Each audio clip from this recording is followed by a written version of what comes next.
À la Sainte-Catherine, tout bois prend racine, comme le dit l'adage. Aujourd'hui, je vais planter un groseillier.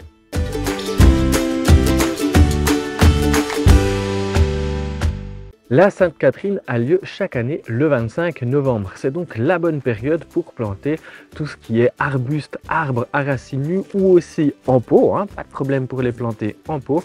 C'est le bon moment, c'est généralement au moment où toutes les feuilles sont tombées. Et il y a quelques points qu'il faut clairement vraiment faire attention lors des plantations pour garantir leur réussite. Je vous donne donc toutes mes astuces pour réussir vos plantations. La première chose à faire, c'est de savoir si votre arbre, arbuste, etc. est vendu à racines nues ou pas. Ça peut être très souvent le cas des rosiers, des arbres fruitiers. On trouve encore quelques arbustes, surtout quand on installe des haies indigènes avec des plants forestiers pour faire quelques économies. Là, je vous conseille de faire un pralin. Un pralin, on en trouve dès tout près dans le commerce, mais on peut aussi les fabriquer maison. On va mélanger un petit peu d'argile, un peu de terre de jardin, un petit peu de terreau. Certains même mettent de la bouse de vache dedans pour planter, pour bien enrober les racines. Ça, c'est vraiment une astuce qui garantit la reprise. Et puis pour toutes ces plantes qui sont vendues en racines nues, si vous ne pouvez pas les planter tout de suite, je vous conseille de les mettre dans une jauge. Cette jauge, c'est simplement de les planter provisoirement pour au moins protéger les racines et qu'elles puissent bien s'abreuver, avoir de l'eau, etc. Un très bon endroit pour les planter en jauge, c'est si vous reste une parcelle de libre, par exemple au potager. On va pouvoir planter ces arbres pratiquement jusqu'au déberrage des nouvelles feuilles au tout début du printemps.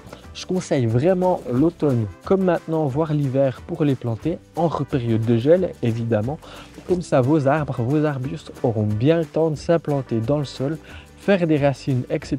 Reprendre avant les risques de plus chaud au printemps prochain. Et comme on va de plus en plus vers des étés caniculaires, si on plante à l'automne, comme ils seront déjà bien installés, vous risquez de moins avoir de pertes au niveau de l'été en termes de reprise. Là, mon groseillier, il n'est pas vendu à racines nues, il est vendu en botte. J'ai déjà regardé que son système racinaire était sain. J'ai fait ça discrètement à la jardinerie et je vais pouvoir le planter.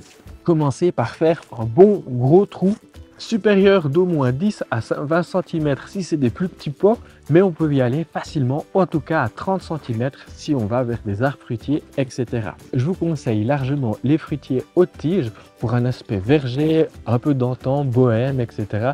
Et je vous promets, ça donne de bonnes récoltes et puis c'est tout un souvenir d'enfance pour moi. D'ailleurs, j'ai déjà fait une vidéo à ce sujet avec Sylvie, vous pouvez la retrouver dans la description.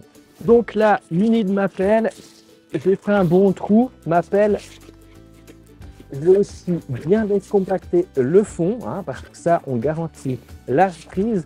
Et puis, si vous faites, par exemple, la plantation d'un arbre fruitier, etc., qui demande une plantation assez profonde, n'hésitez pas à séparer les couches de terre. Les 30 premiers centimètres, généralement, ils sont un petit peu plus foncés. On appelle ça la terre végétale. Et puis après, celle-là, je vous conseille de la mettre de côté. J'ai évidemment fait tremper mon arbuste dans une bassine d'eau pour bien humidifier la motte pour garantir la reprise.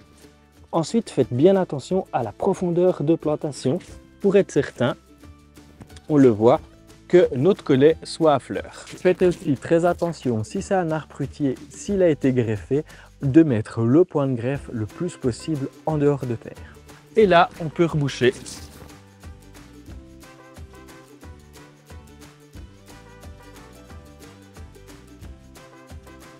Comme vous avez pu le voir, j'ai bien tassé avec la pointe des doigts pour faire glisser la terre vraiment jusqu'au fond, c'est vraiment important. Autre étape cruciale que j'ai fait, j'ai aussi formé une petite cuvette. Comme ça, notre plant il pourra bien recevoir l'eau, elle pourra un petit peu rester sur place avant de descendre aux racines et on évite ainsi le ruissellement qui irait nulle part ailleurs où on le souhaite. Ainsi, on garantit une bonne reprise. N'hésitez pas non plus à mettre un épais paillage au pied, 5-10 cm, c'est parfait et on va surtout bien arroser. Voilà, vous savez tout sur la plantation de vos cassissiers, de vos groseilliers, de toutes vos plantes à racines nues. Voilà, vous savez tout sur la plantation de la Sainte-Catherine. On se retrouve tout bientôt pour une prochaine vidéo. D'ici là, bon jardinage. Ciao, jeune pousse.